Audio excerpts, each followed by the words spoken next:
Voilà, c'est bien dit, mon thème est le suivant, comment découvrir l'appel de Dieu sur sa vie. Prenons 3 versets. Le premier verset est le suivant, Jérémie chapitre 1, verset 5. Jérémie chapitre 1er au verset 5. Et je vais donc à l'essentiel. Il est dit ici, avant que je t'eusse formé dans le ventre de ta mère, je te connaissais. Et avant que tu fusses sorti de son sein, je t'avais consacré, je t'avais établi prophète des nations. Tu as trouvé? On va lire ensemble là où tu es, lève-toi s'il te plaît. Ok, on lit ensemble. 1, 2, 3, allons-y. Avant que je t'eusse formé dans le ventre de ta mère, je te connaissais. Et avant que tu fusses sorti de son sein, je t'avais consacré, je t'avais établi prophète des nations. On prend un deuxième verset dans le livre de Proverbes, chapitre 19, au verset 21. Ne vous inquiétez pas, Dieu nous fera beaucoup de bien. On y va ensemble. 1, 2, 3, allons-y.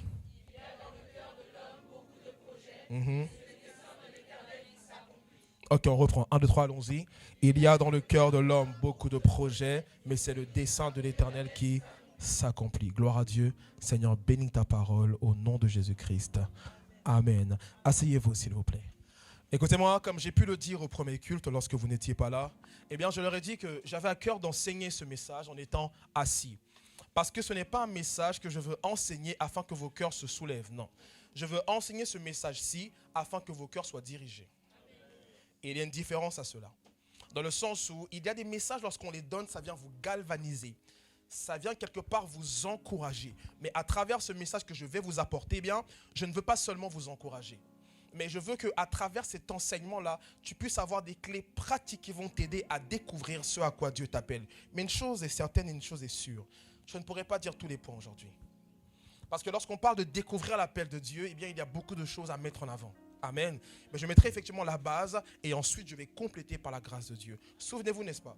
J'ai parlé de 11 points sur l'appel de Dieu, n'est-ce pas? J'ai parlé de 6 vérités sur l'appel de Dieu et 5 autres vérités ensuite. Ça nous a fait combien de points? 11 points par la grâce de Dieu. Mais la grande pensée à comprendre est la suivante. C'est que je sais que la plupart d'entre vous, eh bien, vous avez ce désir-là de quoi? De savoir ce à quoi Dieu vous appelle. Amen. Et c'est une bonne chose. Mais une chose emmène une autre. Quand bien même vous avez ce désir-là de savoir ce à quoi Dieu vous appelle, pour la plupart d'entre vous, eh bien, ça constitue aussi une grande frustration. Et j'en avais parlé au départ, je dois vous le dire aussi à vous, eh bien, pour beaucoup ici, parce que vous ne savez pas ce à quoi Dieu vous appelle, eh bien, vous êtes lié à ce qu'on appelle l'idée du sentiment de perdition. Alors, lorsqu'on parle de l'idée du sentiment de perdition, c'est quoi? On parle d'un sentiment qui commence à germer dans notre cœur lorsque on se sent perdu dans notre vie. Dans le sens où je ne sais pas ce à quoi Dieu m'appelle, ou du moins, je ne sais pas ce que je dois faire réellement de ma vie. Et écoutez-moi, ce sentiment de perdition pousse plusieurs personnes à quoi? À pécher contre Dieu. Parce que dans le sens où je mène ma vie, mais il y a comme à l'intérieur de moi un sentiment qui m'emmène quelque part à me dire, mais je sers à quoi exactement? Et pour certains d'entre vous, des fois, vous travaillez. Vous êtes à l'école ou du moins vous avez même des fois un commerce. Mais même avec toutes ces choses-là, il y a un sentiment au fond de vous qui rejaillit ou du moins qui se soulève et vous vous dites, mais ma vie sert à quoi? Et lorsque vous n'avez pas de réponse à cette question-là, certains vont se vautrer dans le péché. Écoutez-moi, à travers déjà cette première pensée, comprenez ceci. Comprenez que le sentiment de perdition vous emmènera, donc cette sensation vous emmènera toujours, grosso modo, à chercher un échappatoire qui est souvent le péché. Pourquoi? Parce que dans votre vie, lorsque Dieu vous a donné la vie, dans sa conception, en aucun cas son désir a été de quoi? Que vous ne fassiez rien. C'est pourquoi quand j'ai enseigné sur l'appel de Dieu, j'ai eu à dire quoi? Que l'appel de Dieu est pour tout le monde parce que tout le monde a quelque chose à faire avec Dieu. Ou plutôt, Dieu a quelque chose à faire avec tout le monde. Est-ce qu'on me comprend?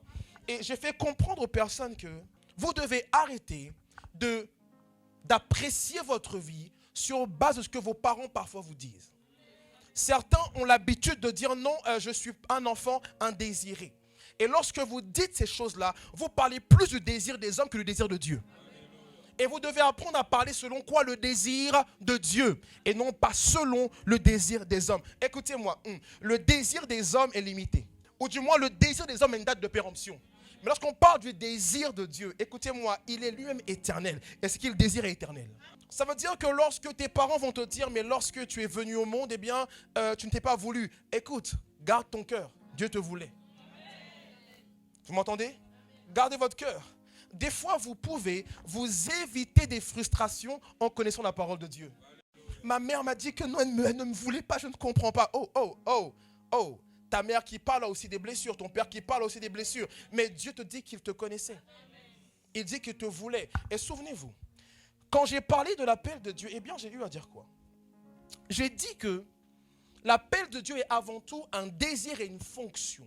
Un désir, pourquoi? Parce que c'est un désir qui vient du cœur de Dieu, mais une fonction, ça veut dire que c'est quelque chose que Dieu veut que nous puissions faire. Quand on parle d'une fonction, c'est une tâche à laquelle Dieu nous a appelés, une tâche que nous devons accomplir. Donc, l'appel de Dieu est d'abord le désir de Dieu, c'est ce que Dieu veut pour moi. Mais, quand on va plus loin, c'est ce que Dieu veut que je puisse faire sur la terre des hommes. Et donc, aujourd'hui, je parlerai de peut-être 3 points et demi, ou 4, je verrai comment Dieu m'inspire. Je parlerai de 4 points qui vont vous aider à découvrir votre appel. Je n'ai pas la prétention de dire que ces points-là vont vous dire exactement ce à quoi Dieu vous appelle. Mais ça va être pour vous des pistes. Écoutez-moi, j'ouvre une grande parenthèse. Souvent, lorsque vous venez à l'église, vous voulez des solutions sans pour autant avoir quoi? Les clés qui mènent à la solution. Dans le sens, vous venez dans la maison de Dieu afin qu'on vous donne tout sur un plateau. Mais si nous vous donnons tout sur un plateau, c'est que nous sommes aussi en train de faire quoi? De vivre la vie chrétienne à votre place. Mais ce n'est pas possible. Personne ne peut vivre cette vie à ta place. Écoutez-moi, peu importe ce que je vous dis ici, vous devez le saisir et le pratiquer. Et la pratique de ce que je dis emmène quoi? L'expérience sur le chemin de la vie chrétienne. Est-ce qu'on m'entend? Écoutez-moi, voici le premier point qui est le suivant. Pour découvrir son appel, c'est le suivant. Tu me suis? Vous devez répondre à l'appel de celui qui appelle. Est-ce qu'on m'entend? J'aime que ce premier point est une base indispensable pour tous ceux qui cherchent à découvrir l'appel de Dieu sur leur vie. J'aime également que répondre à l'appel de celui qui appelle signifie quoi? Répondre à l'appel de Jésus qui nous demande premièrement de le suivre. Vous allez voir ceci. Lorsque nous lisons un peu les évangiles, écoutez-moi, on va se rendre compte de plusieurs choses. Mais si on prend le volet de l'appel de Dieu, vous allez voir que le premier appel que Dieu va lancer à ces hommes qui vont rencontrer Jésus n'est pas d'abord de servir le maître. Jésus n'est pas d'abord venu se présenter comme un maître, mais comme un serviteur. Et lorsqu'il s'est présenté comme un serviteur, il s'est présenté comme étant celui qui vient mourir pour nous. Mais pour que nous puissions bénéficier de sa mort, on doit croire en sa mort et surtout décider de le suivre comme notre Seigneur et notre Sauveur. Mais je dis quoi? Quand je dis qu'il faut répondre à l'appel de celui qui appelle, je parle de commencer par le commencement. Certains, vous désirez marcher avec Dieu, mais votre désir est de d'abord savoir ce que Dieu veut que je fasse. Non. La première chose que Dieu veut pour toi, c'est que comme les apôtres, comme les disciples, tu rencontres celui qui appelle d'abord. Vous ne voulez pas rencontrer celui qui appelle, mais vous voulez travailler dans l'appel. Et je dois vous dire la vérité, pour beaucoup ici, l'idole de votre vie, c'est l'appel. Est-ce que vous m'entendez? Arrêtez de faire genre, vous avez un très haut fardeau pour servir Dieu jusqu'à vous en rendre malade. Mes amis, je ne peux pas avoir envie de servir Dieu plus de moi. Je ne peux pas avoir le désir de servir Dieu plus que Dieu voulant me voir le servir. Et des fois, vous avez un désir qui dépasse Dieu. Et ça révèle que le vrai désir n'est pas de servir Dieu.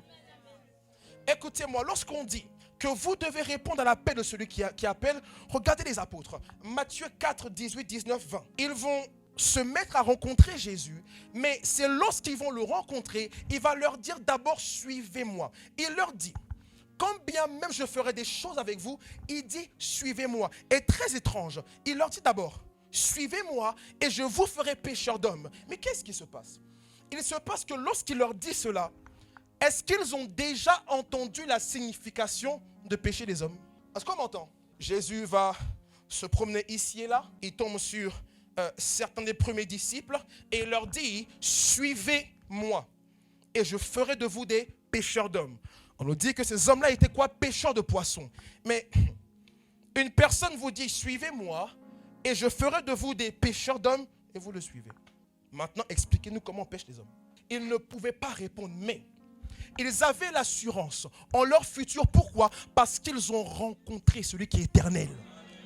Vous ne pourrez pas avoir de foi ou d'assurance en votre futur si vous n'êtes pas en lui. Alors il est dangereux pour vous de chercher l'appel sans rencontrer celui qui appelle. L'appel de votre vie commence par quoi? Par votre rencontre avec Jésus. Mais, je l'ai dit, certains me diront, mais pasteur, ça veut donc dire que si je n'ai pas accepté Jésus, je ne pourrai pas découvrir mon appel. Écoutez-moi, il est possible que Dieu te révèle ton appel sans pour autant que tu puisses avoir accepté Jésus. Mais, ceci est une exception. Il y a des personnes qui ont expérimenté cela, mais l'exception ou l'expérience ne sera jamais au-dessus de la parole de Dieu. Et le problème, c'est quoi aussi? C'est que dans vos esprits, vous cherchez à comprendre comment Dieu appelle en observant seulement comment Dieu a appelé dans l'Ancien Testament. Vous cherchez à comprendre comment Dieu appelle les hommes ou les femmes en observant seulement comment Dieu a appelé dans l'Ancien Testament. Écoutez-moi, dans l'Ancien Testament, il n'est pas question de nouvelle naissance. Il n'était pas nécessaire pour eux de rencontrer celui qui emmène effectivement à la nouvelle naissance. Lorsque tu cherches à découvrir ton appel, essaie de voir comment Dieu a appelé les hommes au contact de Jésus. Ces hommes-là avaient un point commun. Si on parle de Pierre, si on parle de André, si on parle de Jacques, si on parle de Philippe, de qui encore? De l'apôtre Paul même. On voit que leur point commun était qui? Leur rencontre avec Jésus. Acte chapitre 9, on nous dit que sur le chemin de Damas, Paul effectivement va être arrêté, frappé d'aveuglement. Il va tomber, il va converser avec Jésus. Il va reconnaître qu'il est Seigneur. Donc conviction de péché, nouvelle naissance. Et dans la suite du verset, Paul va dire à Jésus, que veux-tu que je fasse? Mais il ne demande pas ce qu'il doit faire avant de le reconnaître comme Seigneur. Beaucoup, vous ne le reconnaissez pas comme votre maître, votre Seigneur, votre sauveur, mais vous direz quoi? Travaillez pour lui. Ça ne marchera pas ainsi. Est-ce que vous m'entendez? Écoutez, j'ai mis ici une chose importante. J'ai mis que les apôtres ont découvert leur appel, leur vocation, en prenant la décision de suivre Jésus. Et j'ai mis ici que la clé ici a été pour eux de répondre à l'appel de Jésus d'abord. En d'autres termes, s'ils ne passaient pas par la porte de la rencontre avec le Maître, il n'y a pas d'appel. C'est-à-dire, au lieu d'avoir mal au cœur, de ne pas savoir ce à quoi Dieu t'a appelé, ce que Dieu veut faire avec toi, aie d'abord une bonne conscience du fait que j'ai d'abord répondu à l'appel de celui qui m'appelle. Mais cette pensée-là, je pense l'en avoir déjà touché quelques mots lors de mes précédents enseignements. Amen. Mais voici un deuxième point. Donc, premièrement, vous devez répondre à l'appel de celui qui appelle. Et deuxièmement, vous devez demander à Dieu dans la prière et le jeûne. Et je l'ai dit, lorsque je parle de ce point-là, certains vont dire, mais non, mais ça on sait déjà. On sait qu'on doit prier et on doit jeûner, mais écoutez-moi, il est possible de prier sans pour autant prier comme Dieu veut qu'on prie. C'est pourquoi il dit, vous priez, vous ne recevez point.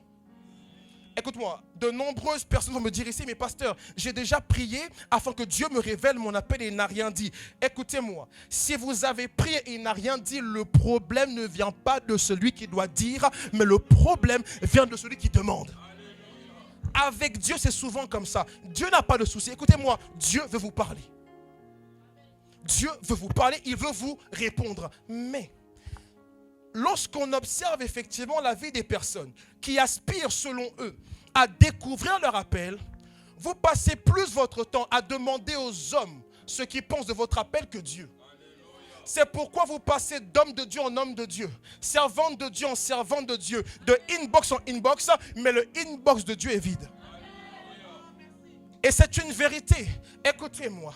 Nous sommes dans une dimension où je suis frustré. Pourquoi Dieu ne me parle pas? Et nous allons de conférence en conférence. C'est bien parce que Dieu parle au travers de quoi? De ses serviteurs. Mais quand je dis que vous devez prier et jeûner, comprenez que la prière et le jeûne sont quoi? Sont des outils que Dieu nous donne et nous a donnés pour toucher son cœur, ou du moins pour découvrir certains mystères cachés, pour les révéler. Et nous avons certains outils et ces outils-là, on ne les utilise pas.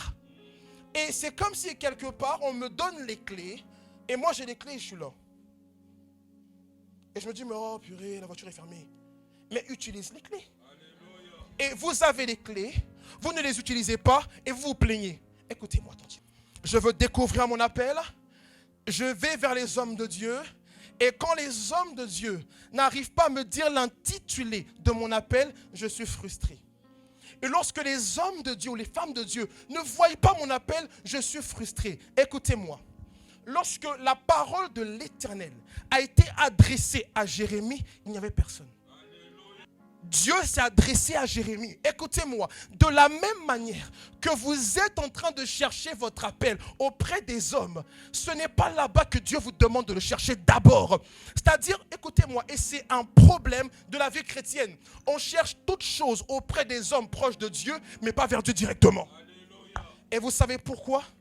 À cause de l'incrédulité. Et nous voulons que les personnes puissent croire à notre place. Toi qui parles avec Dieu, allez, dis-moi ce que Dieu dit. Dans la nouvelle alliance, il veut parler à tout le monde. Dans la nouvelle alliance, il veut se révéler à tout le monde.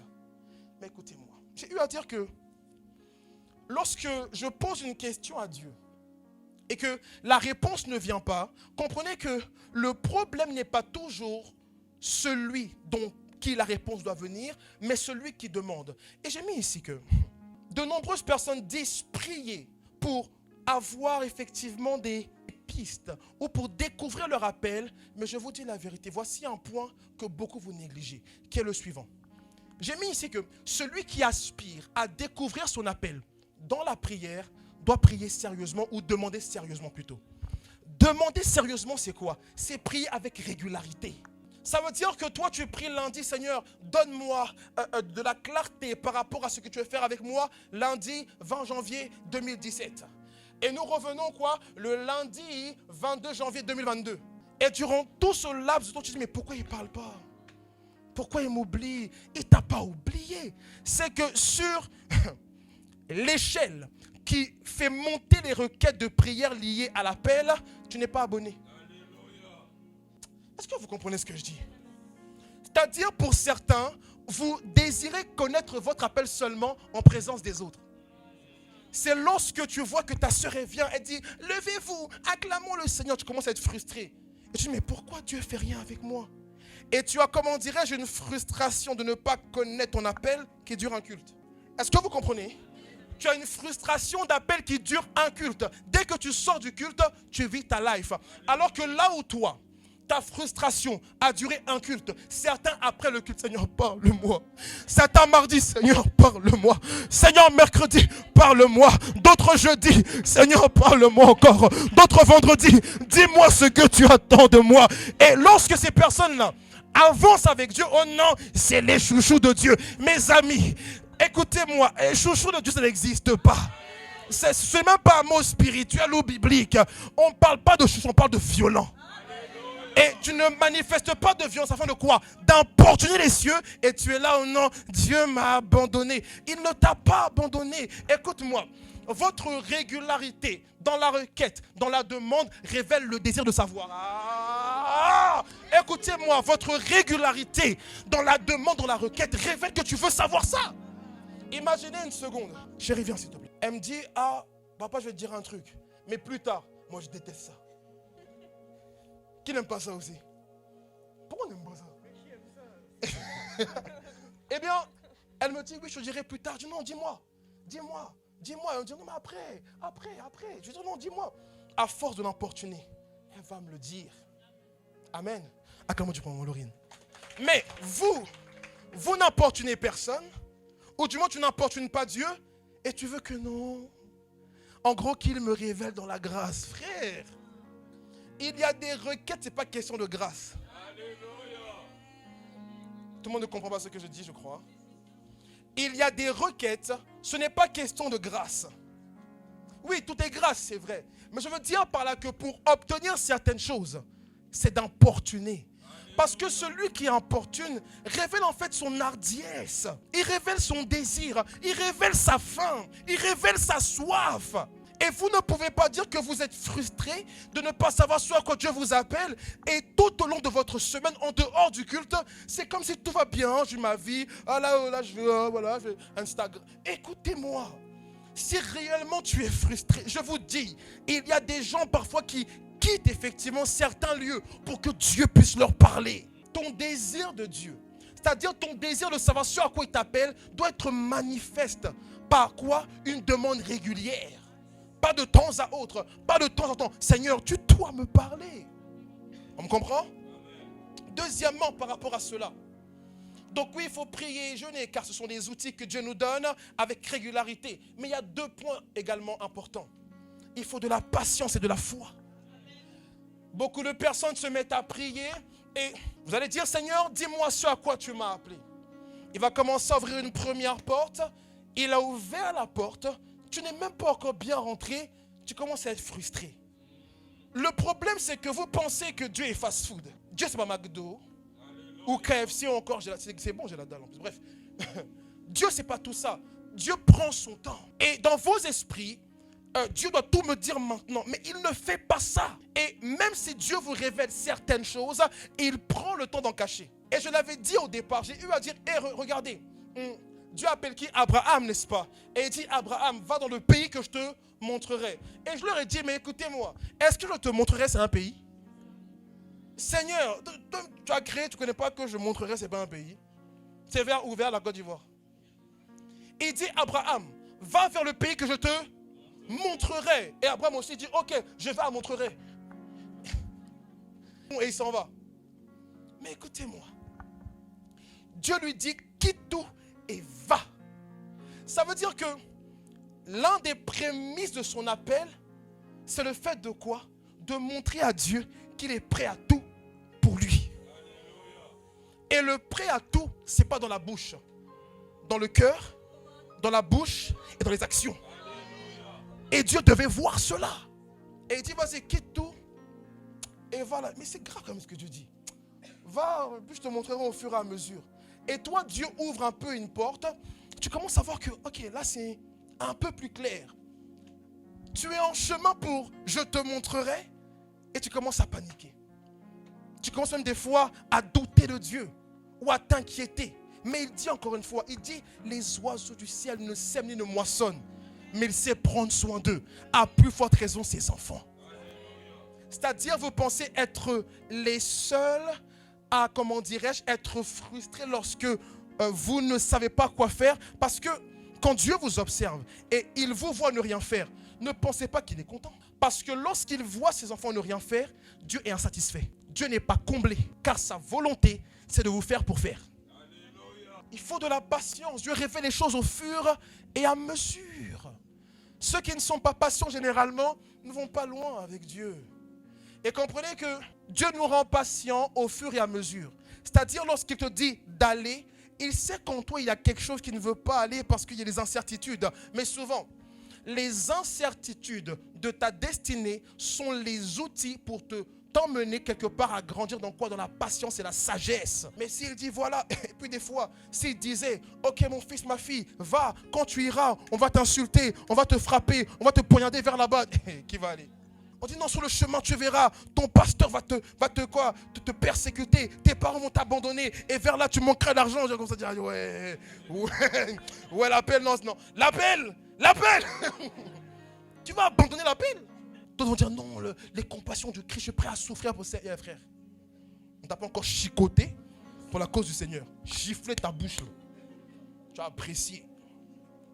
Alléluia. Il faut de la foi et de la patience. Et quand je parle de foi, je parle de quoi? Je parle de beaucoup d'entre vous et d'entre nous. Lorsque nous prions, on ne s'attend pas à recevoir. Et j'ai eu à dire qu'à de nombreuses reprises, on est à l'église et on prie pour prier. Mais on ne prie pas pour être répondu.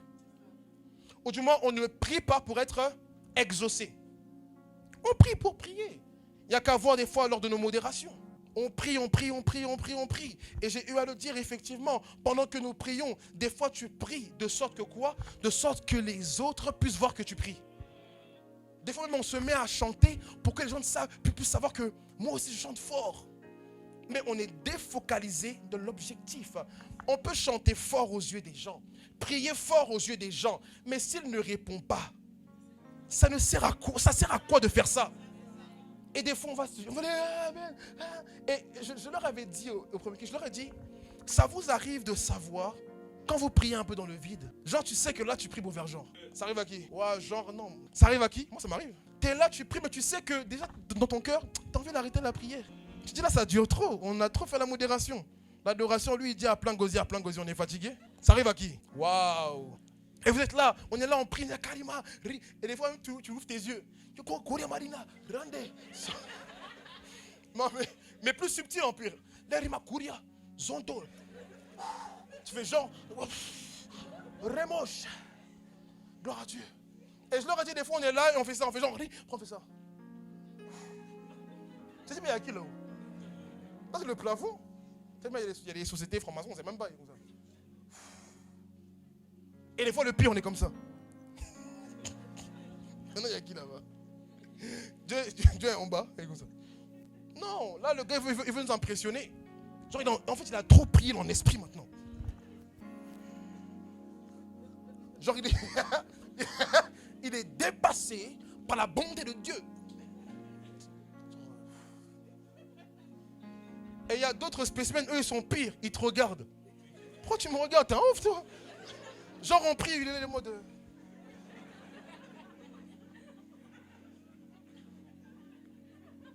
Et c'est trop gênant quand nos regards se croisent. Alléluia! Acclame Dieu très fort, alors Dieu. Mais je veux dire par là, le fait d'avoir foi, c'est le fait de croire que Dieu parle tantôt d'une manière et tantôt d'une autre. C'est le fait de croire que lorsque je l'invoque selon ses principes, il est fidèle et juste pour se révéler. Mais vous commencez à prier et c'est comme des personnes qui sont en train d'envoyer une lettre avec accusé de réception et ne s'attendent à rien en retour. C'est stupide. Alléluia. Et parfois nous avons une foi stupide. La foi s'attend à lui. La foi s'attend à une réponse. Et j'ai eu à leur dire, lorsque vous vous mettez à demander à Dieu, eh bien, quel est donc l'appel sur votre vie? Quand tu pries régulièrement, avec patience, avec foi, laissez-moi vous dire que la réponse arrivera, n'est-ce pas? Mais quand la réponse arrivera, je vous le dis, le plus important n'est pas l'enveloppe dans laquelle la réponse arrive. On me comprend ou pas? Je veux dire par là que de nombreuses personnes, lorsque vous priez, eh bien vous voulez que Dieu vous réponde avec une enveloppe rose, une enveloppe dorée, afin que je puisse savoir que c'est Dieu. Écoutez, il ne vous répond pas comme vous voulez être répondu. Qui êtes-vous? Il est souverain, il est Dieu. Et je vous dis que le moyen de réponse ou la forme de la réponse n'est pas forcément importante. Le plus important, c'est deux choses. C'est que la réponse arrive, mais deuxièmement, c'est que la réponse est une méthode qui ressemble effectivement à la pensée, au principe de Dieu. Alléluia. C'est pas en gros, on te dit, oui, tu commences à prier et tu as genre une révélation, on dit, voilà, tu veux recevoir la suite, va dans l'eau, bois du sel, et puis après, mets des excréments. Frère, tu vois pas que là, il y a un bourbier là? Que non, pour recevoir la suite, effectivement, donne ceci, une somme précise, avec un chiffre différent. Frère, tu vas donner, la réponse ne va pas te plaire. Mais lorsque Dieu vous répondra, il est possible qu'il puisse utiliser plusieurs stratagèmes. Mais le plus important, c'est à vous de lui faire confiance. Faites confiance à Dieu. Il n'a jamais menti. Je vous mets au défi, dites-moi une seule fois où Dieu vous a menti. Est-ce qu'on comprend? Est-ce qu'on me comprend? Et j'ai eu à dire que bien souvent, c'est important que je vous le dise aussi à vous, lorsque vous priez pour savoir votre appel ou différentes choses envers le Seigneur, eh bien, surtout au niveau de l'appel, ce que j'aime avec Dieu, c'est que pour vous confirmer que c'est lui qui parle, il ajoute toujours une confirmation ou un signe. Ça veut dire qu'il ne suffit pas d'avoir reçu une seule parole pour dire qu'on a appelé. Dieu doit confirmer. Il doit ajouter. Est-ce qu'on m'entend? Et le stratagème que Dieu utilise souvent, c'est le fait de quoi? Souvent, oui et non, mais qu'on voit assez régulièrement plutôt, c'est le fait que Dieu va te parler par, je ne sais pas, le biais d'une personne, par, je ne sais pas, tonton Jean, ok? Et tonton Jean te dira des choses effectivement sur ce que Dieu attend de toi. Mais ce qui est merveilleux, c'est que Dieu peut permettre quoi? Il peut permettre que ce que tonton Jean t'a dit, une autre personne qui ne connaît ni d'Adam ni d'Ève, tonton Jean, puisse dire exactement la même chose que tonton Jean a dit. Et c'est en cela qu'il vous révèle, qu'il vous connaît, même si les hommes ne vous connaissent pas. C'est comme cela que parfois des gens sont venus dire, oui, mais Dieu me dit ça, ça, ça, ça. Et il pensait qu'effectivement, en disant ces choses-là, c'était nouveau pour nous. Ce n'est pas nouveau. Quelqu'un me l'a dit, mais tu ne connais pas ce quelqu'un. Et celui qui a fait le lien entre vous, c'est Dieu qui sait tout.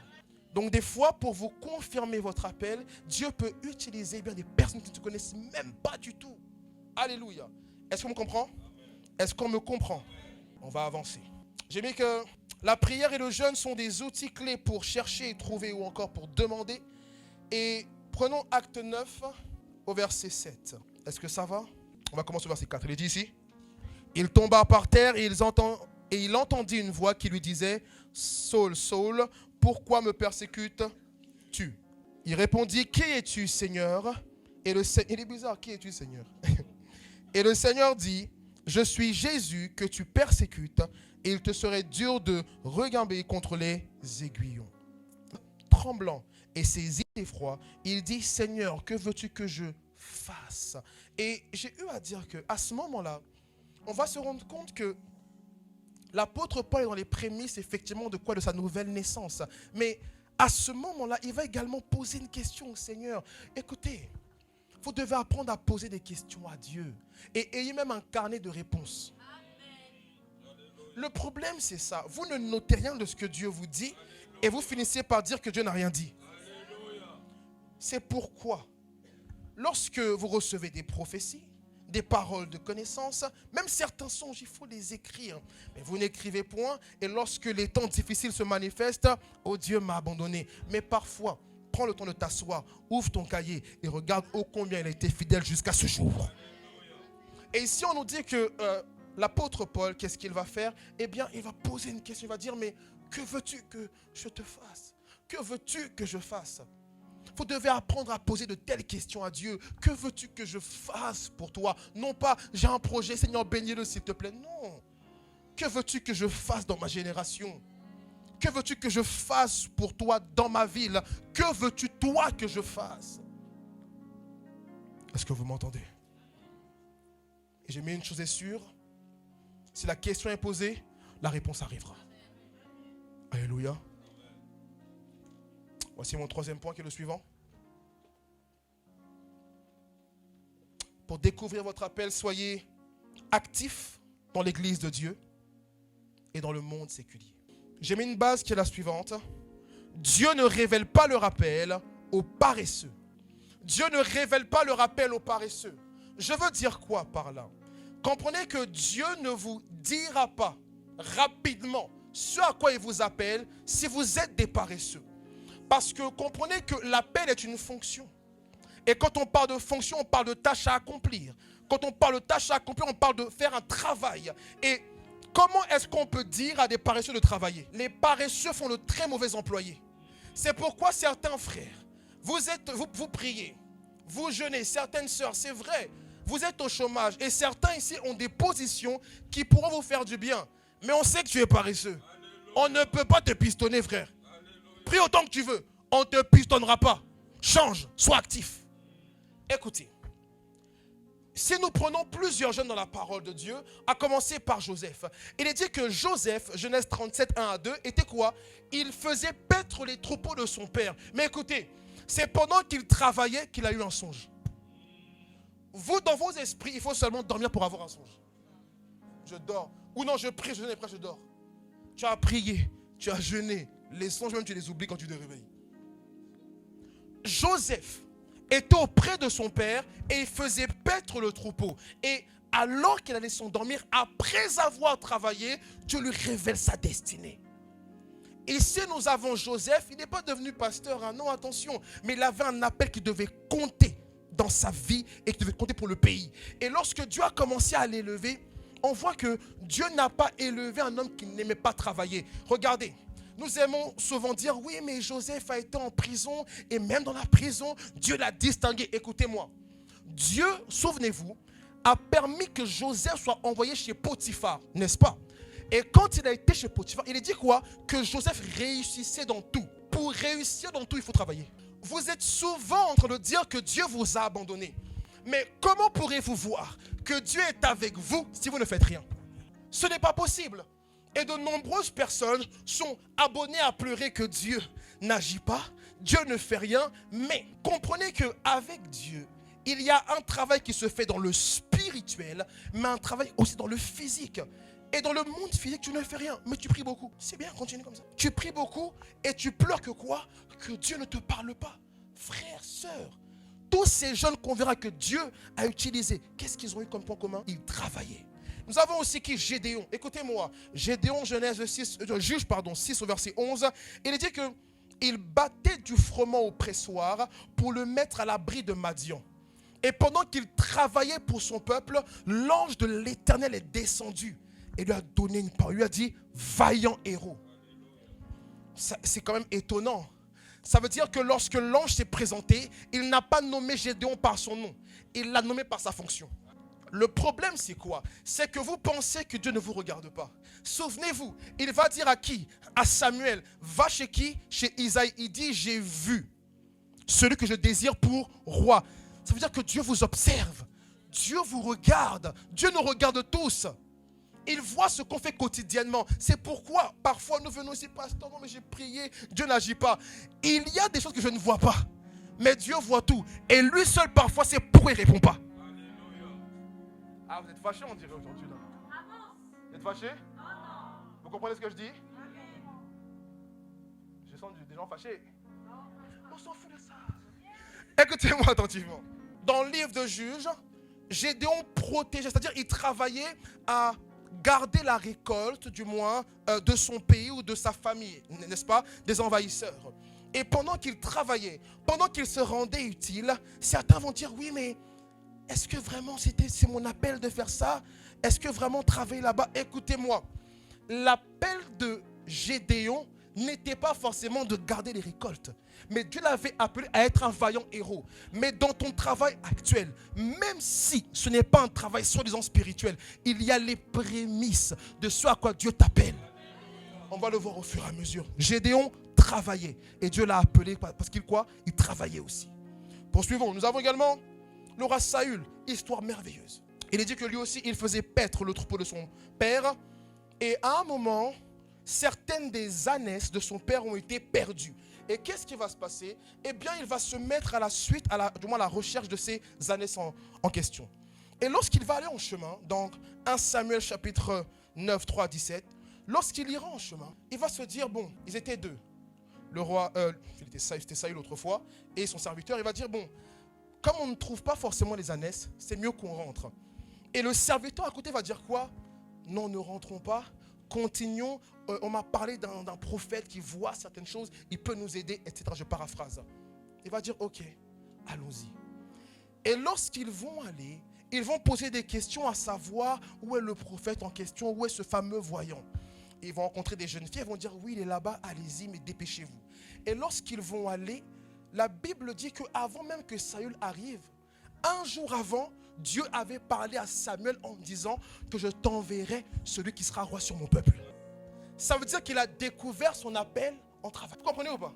Il a découvert son appel en travaillant pour les intérêts de sa famille. C'est-à-dire il savait que le fait de travailler permet quoi? De faire manger sa famille. Permet quelque part de faire manger lui et toute sa famille. Et même le village des fois. Et lorsqu'il s'est mis comme cela, à aller travailler pour les intérêts de son père, la Bible dit qu'il est allé seulement accomplir un travail. C'est tout. Et sur le chemin du travail, son appel le rencontre. Alléluia. Mais vous imaginez une seconde. Si Saül dit non, les années de mon père flemme. Lui aussi, il est vieux, c'est bon, il ne sait pas compter, c'est bon. Il dit flemme et il reste là. Beaucoup d'entre vous, Dieu ne vous révèle pas votre appel parce qu'à ses yeux, vous êtes des paresseux. S'il vous dit, ok, toi je t'appelle à faire ci ou ça, il sait que tu ne vas pas le faire. Parce que certains, tout ce que vous désirez, c'est chiller avec la connaissance de votre appel. Écoutez-moi, lorsqu'on sait sur quoi Dieu nous appelle, on n'en parle pas, on le fait.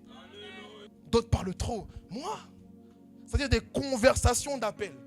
Non, Dieu m'a appelé. À quoi? Vas-y, toi, non, t'inquiète. Genre, t'inquiète. Tu vois, Paul, c'est rien. Et je sens que sur ma vie, j'ai un puissant appel. J'ai un glorieux appel. J'ai un majestueux. Écoutez-moi. Tout ça, c'est le folklore. Celui qui sait son appel, ce n'est pas d'abord les gens qui sont au courant de ça. Sa vie témoigne. rencontrer mon appel me pousse à changer de vie. Certains problèmes de ta vie te conduisent vers ton appel. Et je me pose la question, qui a donc permis la perte des ânes? Sachant qu'il dit, je t'enverrai. Donc Dieu est à l'origine du problème de perte d'ânes. Et parce que Dieu est à l'origine de cette perte-là, il nous fait comprendre que celui qui perd sa vie, pour lui, la retrouvera. Et tout ce que vous considérez comme perte, vous trouvez plus en lui. Est-ce que vous m'entendez? C'est incroyable. Comment il peut dire je t'enverrai, alors que lorsqu'on voit Saül, il dit qu'il a perdu, alors il cherche. Donc lui, pendant qu'il cherche les ânes, pendant qu'il travaille, écoutez-moi, il est en train de tâtonner, en train de chercher, or il va vers sa destinée. Pas à pas, il se rapproche de sa destinée. Et regardez le verset 16, il est dit, demain à 7 heures, ah Seigneur, et je l'avais dit encore une fois, nos imprévus sont les prévus de Dieu. Il dit, demain à 7 heures, je t'enverrai un homme du pays de Benjamin. Et tu le loindras pour chef de mon peuple d'Israël. Il sauvera mon peuple de la main des Philistins, car j'ai regardé mon peuple, parce que son cri est venu jusqu'à moi. Verset 17. Lorsque Samuel eut aperçu Saül, l'Éternel dit, voici l'homme dont je t'ai parlé. C'est lui qui régnera sur mon peuple. Saül s'approcha de Samuel au milieu de la porte et dit, indique-moi, je te prie, où est la maison du voyant? Samuel répondit à Saül, c'est moi qui suis le voyant, monte devant moi au haut lieu et vous mangerez aujourd'hui.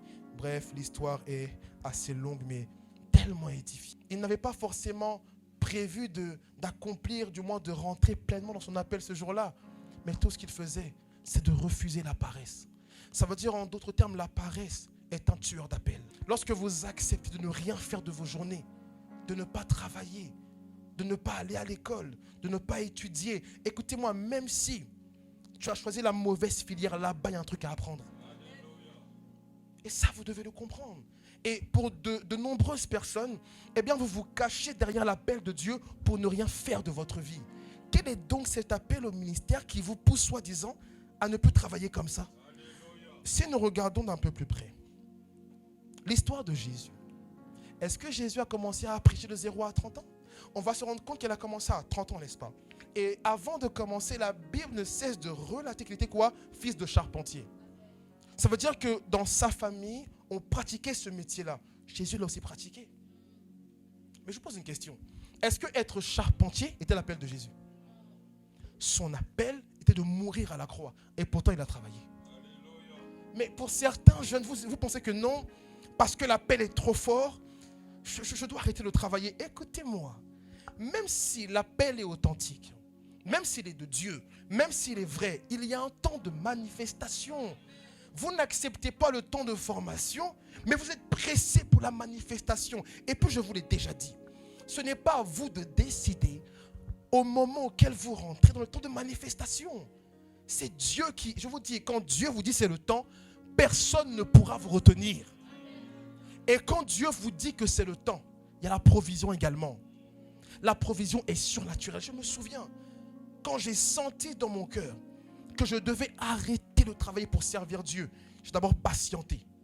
J'ai continué à travailler. J'ai continué, encore et encore. Des fois, c'était difficile d'aller à la fois église, ministère, travail, famille. C'était compliqué. Mais je savais que non, ce n'était pas encore le temps. Alors un jour, alors que j'étais en repos, eh bien, je reçois un appel d'un homme de Dieu de la Côte d'Ivoire, mais une ville bas de loin. Il m'appelle et il me dit, ça va, serviteur? Je dis, oui, ça va et toi? J'étais un peu fatigué, je dis, ça va, je fais genre, j'étais en prière. Ça va et tout. Il me dit, mais toi, qu'est-ce que tu fais? Je dis, ah, comment ça? Il dit, mais Dieu dit que le temps est arrivé pour que tu arrêtes tout. J'ai dit quoi? C'est ça que j'attendais. Et quand il m'a dit cela, j'ai aussi attendu. J'ai prié afin d'être sûr. J'en ai parlé à ma femme, on en a discuté. Et quand j'étais convaincu, j'ai arrêté. Mais il y a un temps pour chaque chose.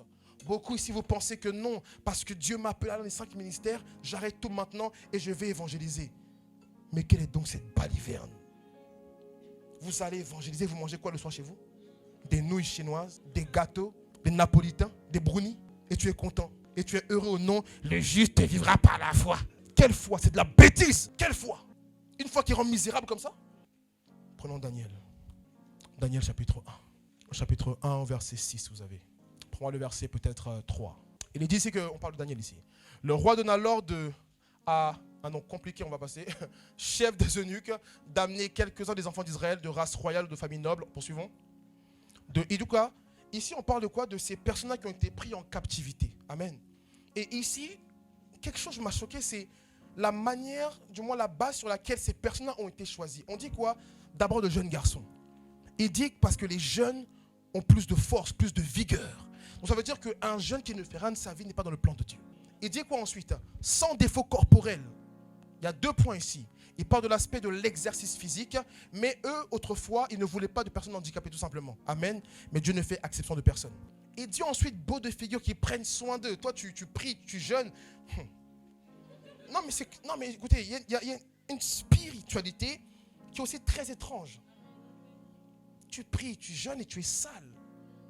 Ou à contrario, certaines personnes, vous, votre appel, quand vous savez l'appel, vous faites tout pour être beau à l'extérieur.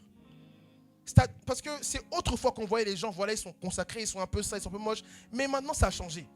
Quand les gens sont courants, qu'ils ont l'appel, ils font tout pour être frais. Frais à l'extérieur, mais vite spirituellement.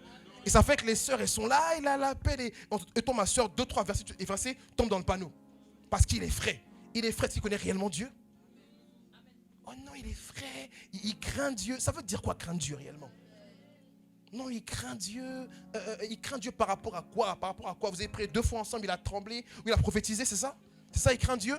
Il craint Dieu, mais il ne travaille pas. Oh non, j'attends mon temps. Quel temps? Et vous, comme vous voulez tellement vous marier? Il est dit quoi? Allons plus loin, c'est pas ça qui m'intéresse. Il est dit doué de sagesse, d'intelligence et d'instruction, capable de servir dans le palais du roi et à qui l'on enseignerait les lettres et la langue des Chaldéens. Écoutez, quelque chose m'a frappé.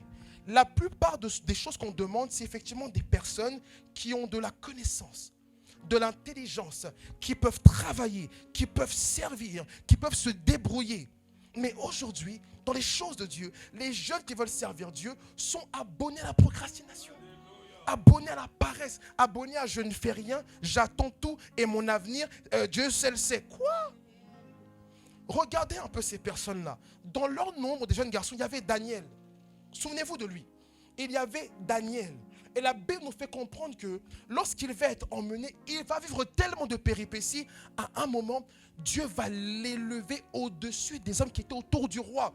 Souvenez-vous, il va vivre une péripétie et tellement le roi va être frappé par le secours de Dieu, il va dire mais non, le Dieu de Daniel est véritable. Mais pour que le roi puisse expérimenter le Dieu de Daniel, Daniel devait quoi? Être doué de sagesse, avoir de l'instruction, être intelligent. Mais vous, au nom de la spiritualité, non, je pense qu'un bac plus 6, ce n'est pas nécessaire. Mais vous êtes malade? Est-ce que vous m'entendez? Non, moi, je marche avec Christ. De toute façon, Jésus revient. Jésus revient, bac plus 2, c'est pas la peine en fait. Moi, je m'arrête. Écoutez-moi, si vous avez la possibilité de faire de hautes études, faites-le s'il vous plaît. Et faites-le parce que vous ne savez pas ce qui va vous servir demain dans votre appel. Je l'avais dit, moi j'ai fait beaucoup tout ce qui est lié à la vente parce que je voulais être attaché commercial. Et Dieu m'a pris après. Mais tout ce que j'ai eu à faire m'a servi. Le fait de parler en public, de m'exprimer sans peur, sans crainte, sans bégayer ou autre. Parce que la formation que j'ai eue, eh bien, m'a aidé justement à maximiser quelque part des compétences qui peuvent être utiles dans l'œuvre de Dieu. Je te pose une question. Ok, je veux servir Dieu, mais tu as quoi? Mais dans vos esprits, non, il est juste celui qui rend capable ceux qu'il appelle. Mais tu n'as rien, tu n'as même pas un petit truc. Et les gens ne veulent rien faire. Et ils pensent qu'on a autant de David et de Goliath qu'en gros il y aura des Goliaths, tu vas prendre des pierres. C'est pas ça aujourd'hui. C'est totalement différent.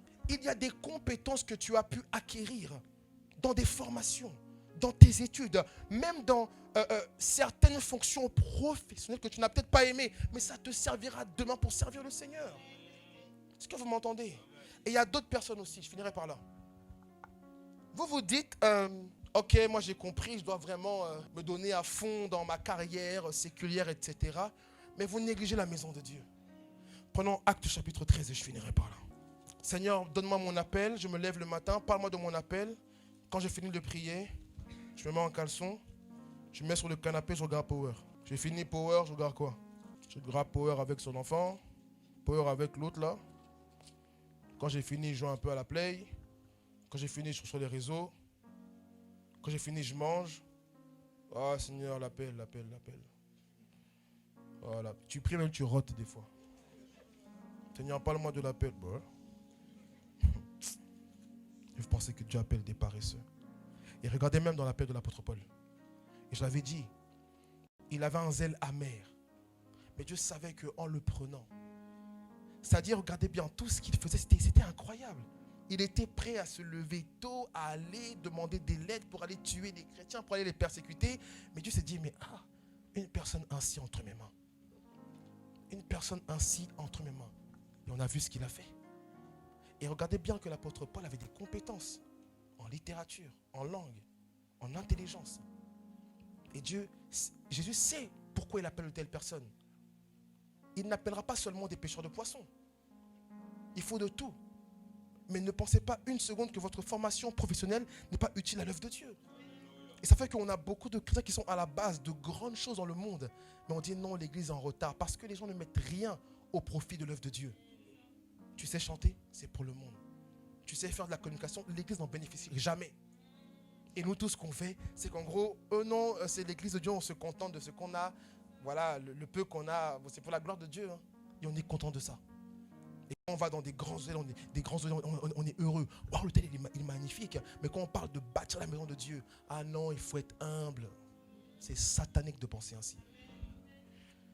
Acte 13 au verset 1, je finirai par là. Il est dit, il y avait dans l'église d'Antioche des prophètes et des docteurs, Barnabas, Siméon, appelé Niger, Lucius de Cyrène, Manahan, qui avait été élevé avec Hérode de Tétrarque, et Saul. Pendant qu'ils servaient le Seigneur dans leur ministère et qu'ils jeûnaient, le Saint-Esprit dit, mettez-moi à part Barnabas et Saul pour l'œuvre à laquelle je les ai appelés.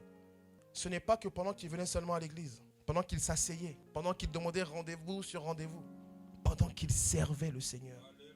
Il y a des paroles de Dieu que tu recevras uniquement en servant Dieu. Je vous l'ai déjà dit, le service dit à Dieu que vous êtes prêt à obéir. Et quand vous n'êtes pas prêt à obéir, vous ne servez pas. L'un des signes qui démontre à Dieu que vous n'êtes pas prêt à obéir, c'est quoi? C'est que souvent, tu as toujours des excuses quand on parle de servir Dieu. Et évangéliser, tu ne peux pas. Tu as des dons et talents et tu dis non, mais je ne sais pas c'est quoi mes dons et mes talents, franchement, on verra plus tard. Alors que dans le monde, ils en bénéficient. Le fait de servir Dieu, et non pas forcément servir Dieu dans l'appel que tu crois avoir. Certains vous dites non, comme Dieu m'a appelé à prêcher, je dois prêcher directement. Ça ne va pas ou quoi? Dans la maison de Dieu, on ne sert pas d'abord où on veut. On sert là où il y a un besoin. Là où il y a un besoin, propose. Quelqu'un m'a dit un jour, moi, je veux servir, mais tout ce qui est toilette, c'est mort. Qui êtes-vous? Qui sommes-nous? Il est possible qu'en nettoyant là-bas les toilettes, une parole te soit donnée. Tu te dis amen, mais tu n'y crois même pas. Amen. Dans la maison de Dieu, vous devez être utile. Et il y a tellement de manières d'être utile. Souvent, les gens disent, je ne sais pas comment être utile. C'est faux. Celui qui veut être utile le sera. On s'assoit, on réfléchit, on pose des questions, on demande qu'est-ce qu'il y a à faire. On pose des questions. Mais tu ne poses aucune question. Tu as un fardeau de culte, le culte finit, tu rentres chez toi, tu es content. MFD, like, c'est trop bien. Ah, le culte, on a adoré, c'était tellement puissant. Mais nous, on a adoré comme des serviteurs. Et toi, comme quoi? Comme un spectateur. Et en gros, tu n'es pas différent de ceux qui like quand on met la vidéo sur les réseaux. Alors qu'en vérité, on doit tous être des acteurs. Pendant qu'ils servaient le Seigneur, la parole a été donnée. Tu ne sers pas Dieu, c'est pourquoi des fois l'attente est longue. Est-ce que vous m'entendez? Et tu peux commencer à servir dans un couloir qui n'est même pas le tien. Mais Dieu voit ta fidélité. Moi, à l'église, j'ai fait quoi? J'ai fait secrétaire, j'ai fait balayeur. On a fait protocole, maman Laurine. Maman Laurine, elle a fait hôte et hôtesse. Elle a dit, non, mais moi, j'ai un appel, maman pasteur. Et elle a fait hôte et hôtesse. On a fait quoi encore? J'ai fait intercession. On a fait communication. Frère, j'ai tout fait. Pourquoi? Je veux servir Dieu. C'est tout. Tu me dis, non, communication, non, parce que mon appel est trop grand. Frère, appel grand ou pas grand, il y a quoi à faire? On fait, je le fais. Et quand vous faites cela, vous attirez la faveur de Dieu. Vous attirez le ainsi dit l'Éternel. Mais certains, à peine c'est fini, même des fois, tu es de ceux même qui dérangent la salle. En veut ranger, tu es là, tu mets tes chewing-gums partout. Frères, sœurs, il y a des actions nous on ne voit pas, mais il voit avant de vous parler.